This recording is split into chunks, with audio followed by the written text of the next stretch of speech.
જો બપોરે આવા નાગા પટી આ યુદ્ધ થાય મને યુદ્ધ થાય જો કા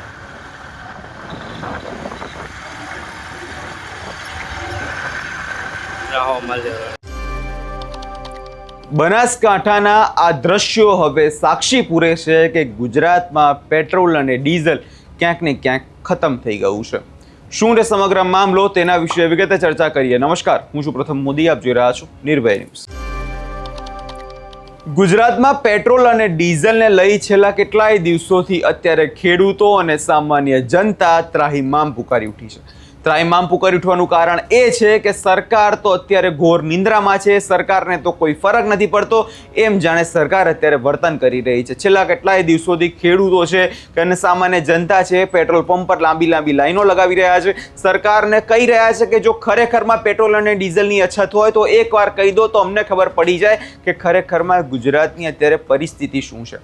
અને હવે આ જ મુદ્દે જોવા જઈએ તો બનાસકાંઠામાં કદાચ ખેડૂતો હવે ત્રાહિમામ પુકારી ઉઠ્યા છે. કેમ કે સવારથી જ જે ખેડૂતો લાંબી લાંબી લાઈનો લગાવીને ઊભા રહ્યા છે તે જ્યારે પહોંચે છે પેટ્રોલ પંપ પાસે ત્યારે તેમને એવું કહેવામાં આવે છે કે તમને તો માત્ર 500 કે 1000 રૂપિયાનું ડીઝલ મળશે. હવે 500 કે 1000 રૂપિયાના ડીઝલમાં એક ખેડૂતનું શું થાય? કેમ કે હવે તો જ્યારે પાક વાવવાનો સમય છે ને એ સમયની અંદર જ જ્યારે ખેડૂતોને એવું કહેવામાં આવે કે જ્યારે તમને આટલું ઓછું ડીઝલ મળશે ત્યારે ખેડૂતોને આક્રોશ આવો તે સ્વાભાવિક છે. સૌ પહેલાં એ જે વિડીયો અત્યારે વાયરલ થયો છે દ્રશ્યો પર એકવાર નજર કરી લઈએ.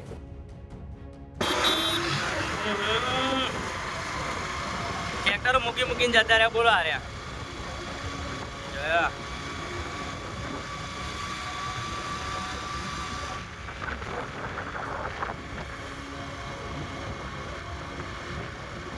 રોડ પર જો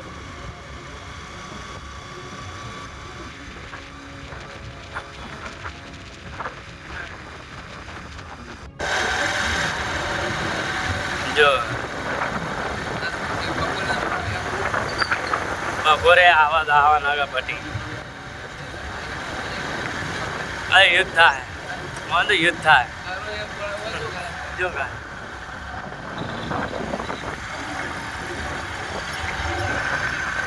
રહો મળ્યો ટ્રેક્ટર મૂકીને જતા રહ્યા, બોલો આ રહ્યા જોયા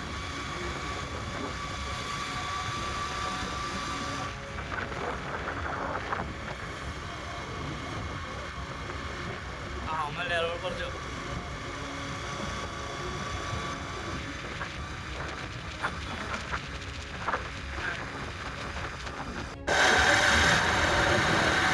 જો બપોરે આવા નાગા પટી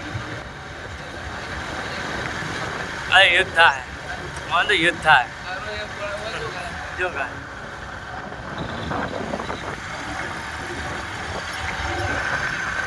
રહો મળ્યો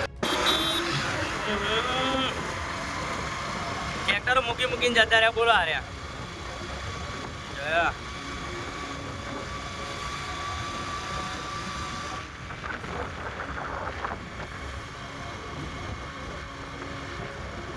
રોડ પર જો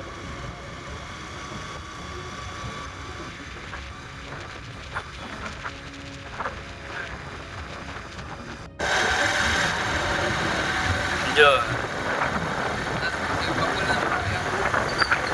બપોરે આવા નાગા પટી આ યુદ્ધ થાય મને તો યુદ્ધ થાય જો કા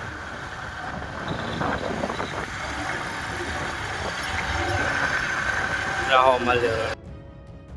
અહીંયા તમે જે વિડીયો જોયો એ વિડીયોમાં કિલોમીટરો સુધી લાંબી લાંબી લાઈનો છે અને લાઈનોનું કારણ એ છે કે સરકાર અત્યારે કશું જ નથી કરી રહી. એક બાજુ થોડા દિવસો પહેલાં આપણે જોયું કે સરકાર દ્વારા 3 રૂપિયાનો ભાવ વધારો કરવામાં આવ્યો. એના પછી 5 દિવસ પછી ફરી એકવાર આપણે જોયું કે હજી 90 પૈસાનો વધારો કરવામાં આવ્યો. એટલે કુલ 4 રૂપિયા જે ભાવ વધારો તો કરવામાં આવ્યો છે એના પછી પણ સરકારને સંતોષ નથી. અરે તમે વધારે પૈસા લો છો તો લોકોને પૂરતી વ્યવસ્થા તો પૂરી પાડી આપો. કેમ કે વાત કરવામાં આવે છે લોકોની કે સૌ પહેલાં જ્યારે ચૂંટણી હતી એ સમયે તો કોઈ પણ પ્રકારની આવી તકલીફો લોકોને નથી પડવા દઈ, લોકોને ભાવ વધારો નહોતો નડતો, પરંતુ જેવી ચૂંટણી પતી, જેવી ભારતીય જનતા પાર્ટી વિજય થઈ અને એના પછી પેટ્રોલમાં ભાવ વધારો થઈ ગયો, લોકોને હવે હેરાન પરેશાન કરવાનું શરૂ થઈ ગયું. તો આ જ બધી વ્યવસ્થા પહેલાં કેમ નહોતી? આ સવાલ અત્યારે ગુજરાતનો એક એક ખેડૂત પૂછી રહ્યો છે. શા માટે વિકાસના નામે ખેડૂતોને હેરાન કરવામાં આવી રહ્યા છે? આજે જોવા જઈએ તો ગુજરાતની પરિસ્થિતિ એવી છે કે કેટલાય ગામડાઓ છે, કેટલાય શહેરો છે, જૂનાગઢ છે, સુરેન્દ્રનગર છે, દરેક શહેરોમાં અત્યારે લોકો ત્રાહિમામ પુકારી ઉઠ્યા છે. લોકો એવું કહી રહ્યા છે કે ખરેખરમાં પેટ્રોલ અને ડીઝલની શું વાસ્તવિકતા છે તે અમારી સામુછતી કરો. અને આ જે બનાસકાંઠાનું આખું જે ચિત્ર સામે આવ્યું છે તેને જોતાં આગામી દિવસોમાં એવું લાગી પણ રહ્યું છે કદાચ ગુજરાત પર પેટ્રોલ અને ડીઝલને લઈ મોટું આર્થિક સંકટ આવવાનું હોય, કેમ કે અત્યારે પેટ્રોલ અને ડીઝલની જે વૈશ્વિક તણાવમાં સ્થિતિ છે તે કદાચ ખૂબ નાજુક છે, કેમ કે અત્યારે પેટ્રોલ અને ડીઝલ સમગ્ર વિશ્વમાં ખૂબ જ ઓછા પ્રમાણમાં જઈ રહ્યું છે અને તેની અસર હવે ક્યાંક ને ક્યાંક ભારત પર પણ જોવા મળી રહી છે.